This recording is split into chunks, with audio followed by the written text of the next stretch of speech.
Muchos de nosotros tenemos preguntas acerca de la oración. Cuando nosotros conocimos al Señor, eso de hablar sin que alguien nos contestara era un poco extraño, ¿cierto? El decir, la oración es hablar con Dios, pero yo no sé si usted en algún momento se sintió un poco extraño orando o hablando con alguien, porque a nosotros se nos dijo que la oración era hablar con alguien, pero no sentíamos que la otra persona nos respondiera. Y es que la oración es la única charla en la que yo no encuentro respuesta inmediata. Todos nosotros oramos en algún momento de nuestra vida y en algún momento quizás hemos sentido que esa oración no fue llevada hasta el cielo o que nuestra oración no pasó incluso del mismo techo. ¿Cuántas veces usted se ha preguntado si todas las veces que usted ora el Señor escucha su oración? Porque nosotros decimos que oramos y oramos y oramos, pero si somos sinceros, en ocasiones sentimos por duda que el Señor no ha escuchado nuestras oraciones. Y quizás las sentimos más cuando llevamos mucho tiempo orando por algo y no recibimos respuesta. Y muchas personas en ese trayecto se desaniman. Dicen, Dios no me escucha. Otros dicen, sencillamente Dios no es real. O Dios ama a otros más que a mí porque Él no me ha contestado mi oración. También nos preguntamos, ¿cuál es esa oración eficaz? ¿Cuál es esa oración que el Señor contesta? ¿Cuál es esa oración que realmente el Señor responde de acuerdo a su voluntad y no a la mía? Y entonces nosotros nos encontramos con un pasaje que es muy conocido para todos y cada uno de nosotros. Esa oración se llama el Padre Nuestro. Y yo quiero que lo primero que usted entienda en esta noche es que había una comunión directa entre Jesús y ¿quién? Y el Padre.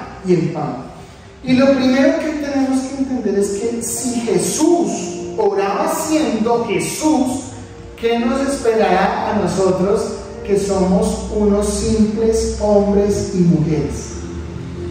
La Biblia nos relata que el Señor Jesucristo oraba constantemente.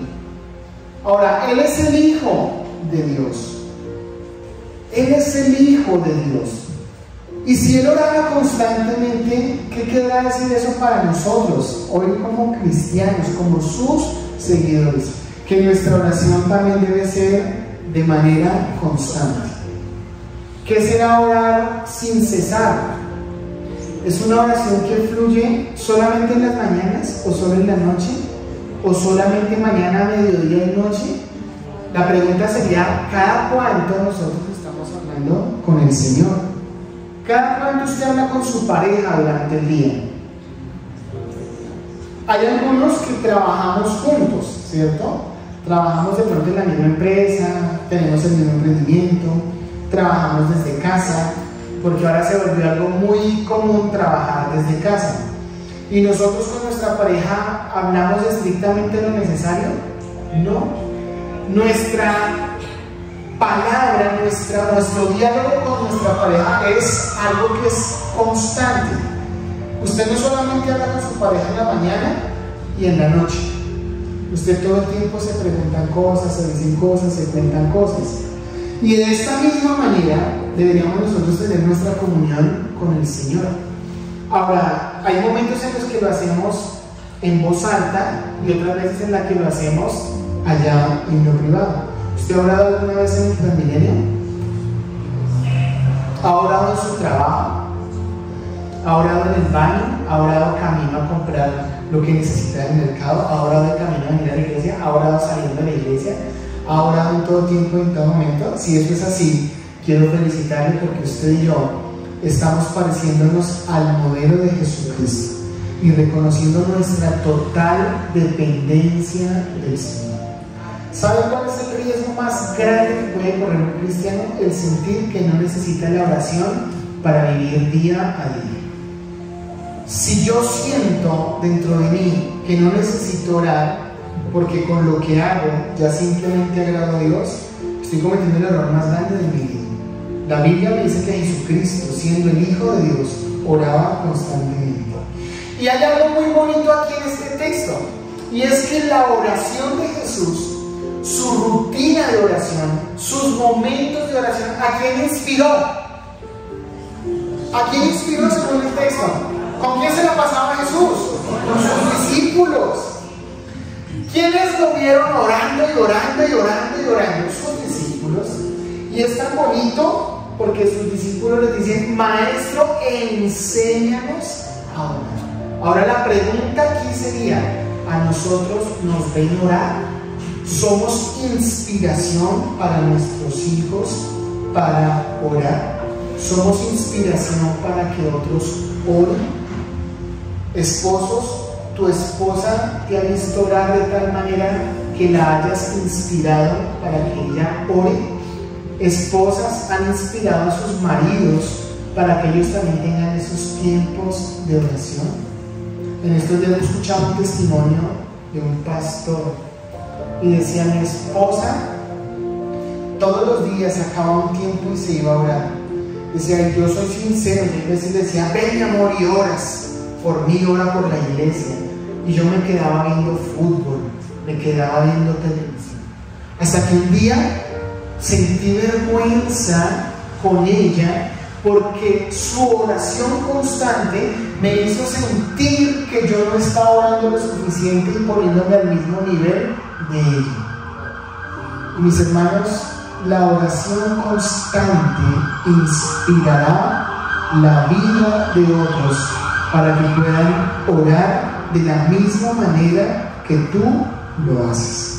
Entonces, creo que nosotros tenemos una tremenda responsabilidad, porque está bien ser padres que educan, ser padres que inspiran en muchas áreas de la vida, pero creo que la más importante es que nuestros hijos, nuestros nietos, nos vean como un estandarte de oración. Ahora la pregunta sería hoy: ¿inspiramos a otros? ¿Qué inspira nuestra vida cristiana? Hay algo muy bonito acá. Interrumpieron a Jesús cuando él estaba orando. Dice la Biblia que ellos esperaron, ¿cierto? Ellos esperaron. Y cuando Jesús hubo terminado, fue que le dijeron. ¿Hubo prudencia en los discípulos? Claro que sí. Yo espero que usted sea vestido de los discípulos y que no llegue a interrumpir allá a alguien que está orando. No le diga: ay, mi amor, ya deje de orar. ¿Y para qué orar la comida? Mi amor, ya deje de orar porque es que toca lavar. Mi amor, ya deje de orar porque nos toca hacer esto. Ya deja de hacer lo que estás haciendo porque nos toca hacer esto. Mis hermanos, los discípulos esperaron a que Jesucristo terminara de orar. Y la petición de un discípulo no fue singular. Yo creo que todos los discípulos vieron orar a Jesús y hubo un común acuerdo entre todos. Y yo me puedo imaginar, la Biblia no lo dice, pero lo puedo imaginar. Había un discípulo, que ese discípulo era lanzado, era el que alguien, todos decían: ay, deberíamos decirle esto, y había uno que decía: yo voy y yo le digo. ¿Quién creen que de pronto se pudo haber lanzado a decirle esto? Yo me imagino que fue Pedro, porque ese Pedro es, mejor dicho, yo lo digo, ya dijo amén. Señor, ¿por qué no nos enseñas a orar? Le dijo: enséñanos a orar. Los discípulos comprendieron inmediatamente que todo hombre que ama al Señor necesita la oración para ser fortalecido. Si Jesús oró en Getsemaní porque estaba pasando un momento muy difícil, donde la Biblia nos dice que él le dijo al Señor: Señor, si es posible, pasa de mí esta copa, pero que no se haga mi voluntad, sino la tuya. Mis hermanos, yo no puedo creer que la oración solamente es necesaria para cuando yo necesito al Señor.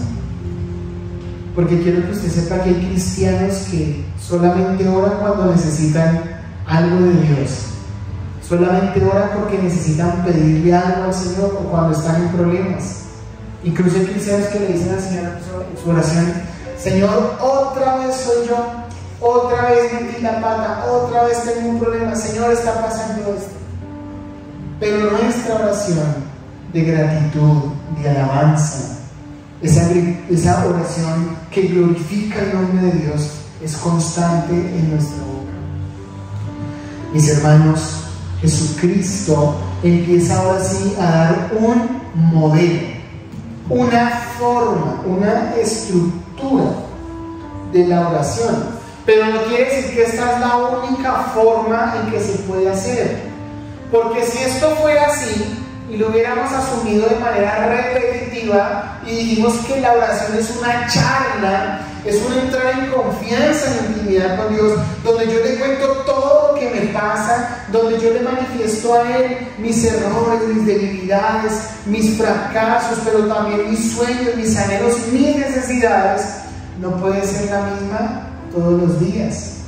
Yo recuerdo que cuando yo era pequeño, nosotros vivíamos en San Mateo, cerca a Suacha, y había momentos en los que mi papá decía: bueno, vamos a orar, y me llamaban a mí y llamaban a mi hermana, y el lugar donde hacíamos la oración era la cama de ellos, juntos, todos nos sentábamos, ellos dos a la cabecera de la cama y nosotros nos hacíamos a los pies. Incluso es una costumbre que todavía pasa. Hay veces yo llego de trabajar o de hacer ciertas cosas y subimos y ellos están ahí y nos sentamos en la parte inferior de la cama y nos sentamos y charlamos y hacemos devocionales ahí también. Pero yo recuerdo que un día mi papá me dijo: mi hijo, usted ore. Y entonces, ¿sabe qué hacían mis hermanos? El Padre Nuestro, pero a mi versión. Y yo arrancaba y parecía una lora, no la lora de Sion, y arrancaba como una lora y yo decía la misma oración todas las noches. Entonces mi papá oraba y yo me pegaba a él y decía: Padre, te doy gracias por los alimentos, gracias por el vestido, gracias por mi papá, gracias por mi mamá, bendice el día de mañana y acompáñanos siempre, amén. Y yo terminaba y abría mis ojos y entonces mi papá seguía orando, y así fue durante varios días, hasta que un día mi papá me dijo: mi hijo, ore mentalmente cuando una persona esté orando. Usted ora mentalmente y que su oración sea diferente. Y yo diría: ¿por qué me dijo eso? Porque mi oración se había vuelto repetitiva. Y mis hermanos, si nosotros somos sinceros, en ocasiones nuestras oraciones son repetitivas. Y entonces Él dio una estructura que hasta el día de hoy se ha mal interpretado. Y entonces la iglesia tradicional empezó a decir: Padre Nuestro que estás en el cielo, santificado sea tu nombre. Y a veces le dicen a usted: tiene que ver 5 Padres Nuestros, uno tras del otro. La repetición de la repetidera. Parecemos que, mis hermanos, ¿cuál es el animal que se la pasa repitiendo todo? El loro. Hay un loro que se hizo muy famoso en estos días. ¿Sí lo vieron por ahí por televisión? El loro de Jesse Uribe. No sé si usted vio noticias, pero el loro se la pasaba cantando las canciones de Jesse Uribe. Y así como esos loros los vemos nosotros cuando empezamos a repetir y a repetir y a repetir. Pero esa estructura me muestra 3 cosas importantes. La primera de ellas es que en el modelo de oración yo debo entrar con adoración delante del Señor. Padre nuestro que estás donde, santificado sea tu nombre. Venga a nosotros tu reino. Mis hermanos, se ve muy mal que nosotros en nuestros tiempos de oración libre entremos pidiéndole una vez algo. ¿A usted no le ha pasado que a veces la gente le va a pedir algo y ni siquiera le dice: buenos días, ¿cómo estás? ¿Cómo amaneciste? ¿Cómo te...? Hola, ¿me haces favor de prestar 5,000 pesos? Usted dice: sí, claro, yo se los paso. Pero ¿usted cómo se sintió? Que lo usaba, ¿cierto? De hoy se mete después al baño y allá se siente sucio porque solo lo usaron. Mis hermanos, yo creo firmemente que la oración debe tener un alto grado de adoración. Y ojalá que nuestra oración se pierda tanto en la oración que hasta se nos olvide pedir. Yo no sé si a usted le ha pasado eso. Eso es tan bonito cuando entramos y empezamos a alabar al Señor y fluimos en alabanza y en oración y después decimos amén y después decimos, oiga, y a mí se me olvidó pedir al Señor. Y después decimos, Señor, y acuérdate de mis necesidades porque tú los conoces. Pero ¿qué libros podemos perder en adoración? Después viene la petición. Ahí sí viene la petición. El pan nuestro, dánoslo hoy. Se está hablando específicamente de las necesidades. Y al final se le dice, Señor, y perdónanos, una súplica, perdónanos como nosotros también perdonamos a los que nos ofenden. ¿Cuál sería la parte del Padre Nuestro que menos aplicamos? No lo dije yo, lo dijo usted.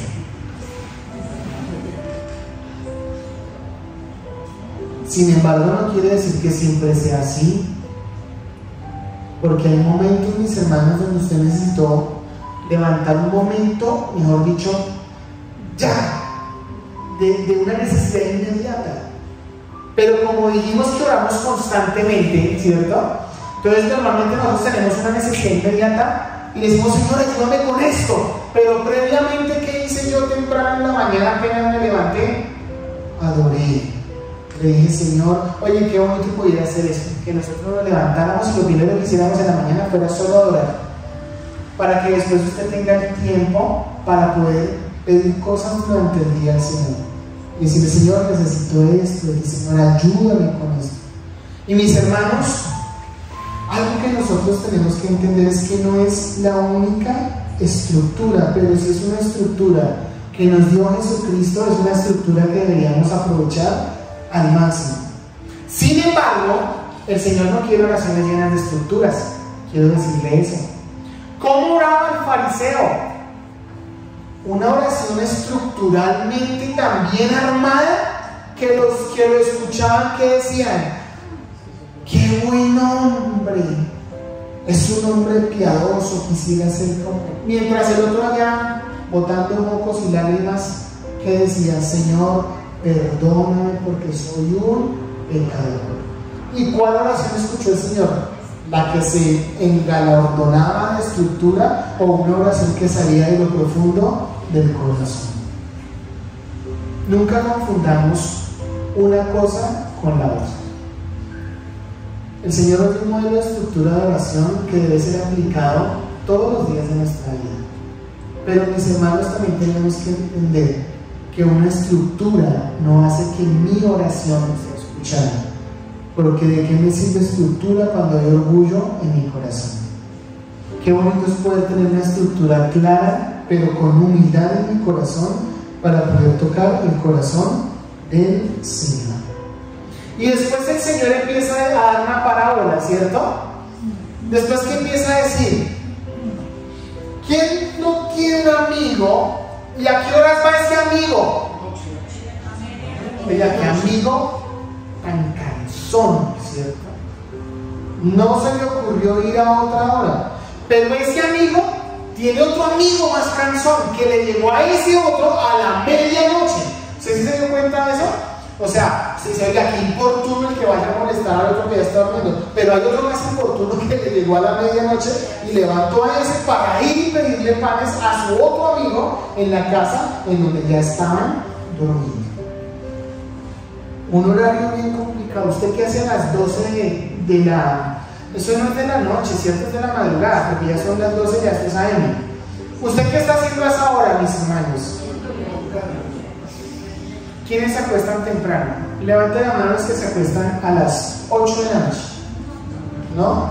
Bueno, 8:30, 9, 10, 11, 12. Ya sé a quién voy a ir a importunar a las 12 de la noche por un pan.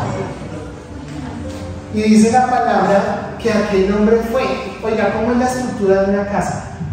Resulta que la estructura de una casa judía es, en el primer lugar, están los animales, lo que nosotros conocemos como el pesebre, donde están todos los animales. Y en el segundo piso hay un mezanín, y ahí normalmente se acostaban toda la familia, papá, mamá e hijos, todos en la misma habitación. Y todo parece indicar que aquel hombre llama desde afuera de la casa. Pero otros dicen que no, que aquel hombre de verdad necesitaba esos benditos panes porque no tenía que ofrecer.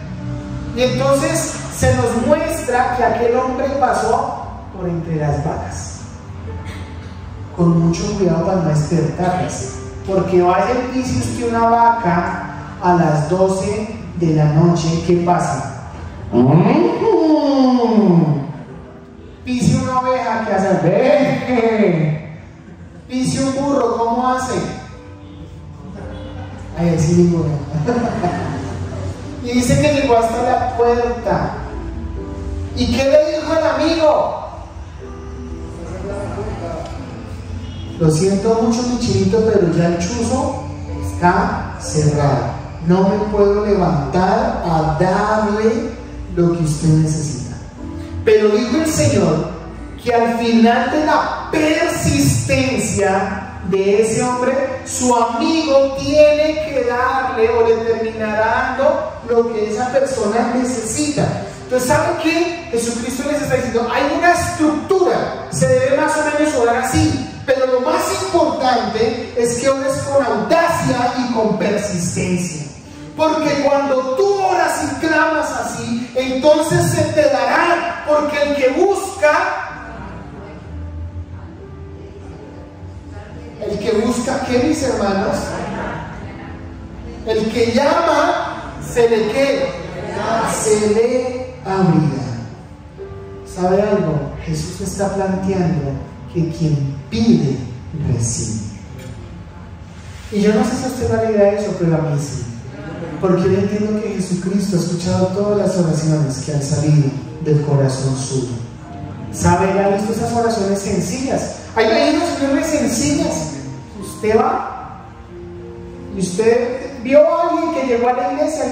Usted es una mujer y vio que llegó el hogar del hermano Pepito y la hermana Pepita. Y dijo en su corazón, ay Señor, ¿cómo me gustaría que un día fulanito, o sea, su esposo, no un fulano cualquiera, vamos a colocarle el nombre porque si no, mi esposito viniera conmigo como Pepito viene con Pepito?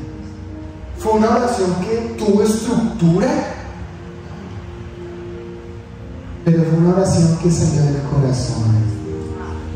Y sabe algo, toda cosa que usted pida para hacer la voluntad de Dios será respondida. Todo lo que usted pida para agradar al Señor será respondido. Esa lucha que usted quizás tiene con su carácter y allá lucha, ora y ora y ora. ¿A usted no le pasa que usted ora y ora y ora por su mal genio? Y al día siguiente le sacaron la piedra. ¿Y usted qué pasó ese día? ¿Se enojó? ¿Se puso bravo? Y a esa misma noche otra vez vuelve y ora. Señor, hasta que no me cambies, no voy a rendirme. ¿Qué dijo Jacob al ángel? Hasta que usted no me bendiga, papito. Aquí nos vamos hasta las 15, dijo la canción. Hasta que sea necesario. Y a nosotros se nos dijo, no es que el Señor sea rogado, es que está planteado el reino de los cielos que solamente los violentos lo arrebatan. Solamente aquellos que persisten, que van más allá, que no se cansan, que son los que están ahí día y noche orando por la voluntad de Dios. Ojo, porque una cosa es orar por la voluntad de Dios en mi vida y otra cosa es orar por mi propia voluntad. ¿Cuál de las dos oraciones va a ser respondida? La de la voluntad de Dios. Pero si usted se la pasa pidiendo cosas diferentes, usted no puede decir, Señor, dame una esposa nueva, porque la que tengo ya está muy cascarita, Señor. Es único dueño, la podemos rematar por ahí. Casi no está usada, pero ¿qué tal si me das una del año? Una más reciente. No podemos orar según nuestra voluntad. ¿Y sabe cuál es el problema de la mayoría de nuestras oraciones? Que oramos según nuestra propia voluntad. Pero cuando nosotros le preguntamos al Señor, ¿cuál es tu voluntad? ¿Cuándo fue la última vez que tú le dices al Señor, Señor, ayúdame a orar según tu voluntad? Porque nosotros creemos que nuestros sueños son buenos, pero el Señor dice en su palabra que Él nos conoce, Él nos diseñó, y dice que si aún los padres terrenales, siendo malos, dan buenas cosas a sus hijos, ¿cuánto más vuestro Padre Celestial que está en el cielo no nos dará cosas buenas? ¿Sabe cuál es el problema de nuestra voluntad? Es que nosotros pensamos que nuestra voluntad llenará nuestro corazón de felicidad. Y entonces decimos, Señor, el día que tú me des un carro, ese día seré feliz. El día que tú me des esposa, ese día seré feliz. El día que tú bendigas mi empresa y me des mucho dinero, ese día seré feliz. El día que pase, el día que yo sea un pastor, que sea un ministro de Dios, ese día seré feliz. Qué gran error asumir que la felicidad viene de nuestros propios anhelos y nuestros propios sueños. El ser humano solamente puede ser completo cuando anhela la voluntad de Dios para su vida. Qué bonito es poder decir al Señor, Señor, yo no sé qué venga para mí, pero lo único que yo te pido es que tú me ayudes a hacer tu voluntad. Señor, que tú me ayudes a ser mejor hijo, mejor esposo, mejor esposa. Ya basta de esas oraciones de decir, Señor, cámbialo, transfórmalo, renuévalo a Él. Si no lo transformas, te lo envío por anticipado, Señor. Pago contra entregas más, si quieres yo pago el envío, pero te lo envío porque estoy cansada de él. Hasta se cayó el letrero y todo. Mis hermanos, empecemos a orar más porque el Señor nos perfeccione su voluntad. Dice la palabra más, busca primeramente el reino de Dios y su justicia, y todas las demás cosas serán añadidas. El Señor conoce que tiene necesidades, Él las conoce, pero ¿qué tal si en esta noche nosotros nos empezamos a enfocar? Porque la palabra termina diciendo en el versículo 13, pues si vosotros siendo malos sabéis dar buenas dádivas a vuestros hijos, ¿cuánto más nuestro Padre Celestial dará el carro que necesitas? ¿Eso dice? Dará la casa que necesitas, dará el marido con abdomen de chocolatina que necesitas, dará la empresa que necesitas, dará el Espíritu Santo de Dios, el Espíritu Santo a los que se lo miren. Hay una frase que usted podría decir hoy, Señor, hay una canción que le dice así, Señor, si te tengo a ti, lo tengo todo. ¿Sabe? En el encuentro el Señor le dijo a una hermana que tenía un galardón para ella en el cielo. Y quiero decirle que me dio una envidia pero santa. En serio, porque cuando le dijo eso yo me gocé. Porque esa hermana no va tras de bienes económicos, no se busca un nombre, una posición. ¿Y cuántas veces nosotros en la vida cristiana corremos tras de esas cosas? Y nuestra oración va enfocada a pedirle al Señor cosas materiales. Pero ¿qué tal si en esta noche y a partir de ahora empezamos a pedirle al Señor que nos haga conforme a su voluntad para poder ser lo que Él realmente estableció que nosotros fuéramos en la tierra? Que nuestra oración se enfoque más en parecernos a Él, a tratar de acoplarlo del mundo a nosotros. Con esto no estoy diciendo que usted deje orar por sus necesidades, porque el Padre Nuestro las incluye. Si no fuera así, nos hubiera puesto una estructura. Pero mis hermanos, empecemos a mirar más el Espíritu Santo de Dios, porque quien tiene el Espíritu tiene el fruto. ¿Y cuál es el fruto del Espíritu? Amor, paz, gozo, humildad, mansedumbre. Usted sabe más que yo. Y dígame si eso no es más importante que el tener dinero y ser feliz. Hay gente que está picha en plata, pero picha en plata, y no son felices. Conozco la historia de un hogar que tiene muchísimo dinero y tienen demasiados problemas. Oiga, los ricos también se deprimen. Quiero que usted sepa eso. No solamente nos pasa a nosotros, los ricos también. Eso quiere decir que la plata no es todo. Hay parejas de famosos que son divinos, son lindos. O sea, uno mira esos matrimonios de Hollywood y la muchacha hermosa, divina, como todas las señoritas que están en este lugar. Los muchachos, bueno, sí, los muchachos sí son simpáticos. Y uno diría, ya se complementaron, y no, se casan, se divorcian. Decían que uno de los matrimonios que era más top en Hollywood fue Angelina Jolie y Brad Pitt, y después del tiempo se separaron. Solamente el corazón del hombre puede ser lleno con la presencia del Señor, y solamente en Él hay plenitud. Así que enfoquemos nuestra oración cada día más en parecernos a Él, en ser instrumentos para su gloria y en poder realizar su voluntad aquí en la tierra, como Él la realiza allá en el cielo. Mire, por más que usted pida algo, sueñe algo, sus sueños no van a ser mejores que los que el Señor tiene para usted. Empecemos a vivir más por la voluntad de Dios y no por la nuestra. ¿Amén?